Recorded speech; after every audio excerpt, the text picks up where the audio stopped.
Hii ni hadithi fupi ya kihistoria kuhusu mapenzi na usaliti. Damu ya mapenzi. Katika mji wa kale wa Mji Mkongwe, palikuwa na mrembo mmoja aliyejulikana kama Amina. Urembo wake ulivutia wanaume wengi, lakini moyo wake ulikuwa wa mwanaume mmoja tu, Jabir.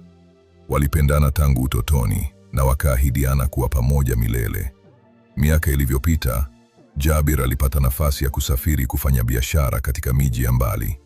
Amina, akiwa mtiifu kwa mapenzi yao, alimsubiri kwa imani na upendo mkuu. Kila jioni, alisimama dirishani akiangalia mbali kwa matumaini ya kurudi kwa mpenzi wake.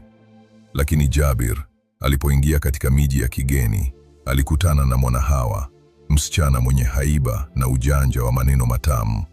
Mwanahawa alimfanya Jabir kusahau ahadi zake.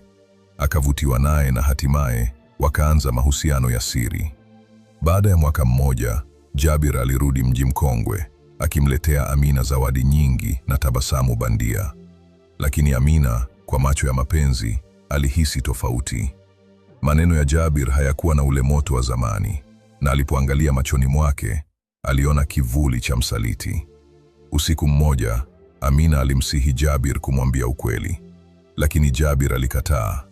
Kwa huzuni kuu, Amina aliamua kufuata nyayo za Jabir kwa siri, na akagundua barua alizoandika kwa Mwanahawa.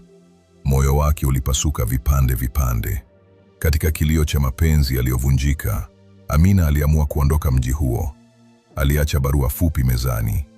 Mapenzi ni kama kioo, yakivunjika huwezi kuyaunganisha bila makovu. Jabir alipoiona barua hiyo, moyo wake ulijaa majuto.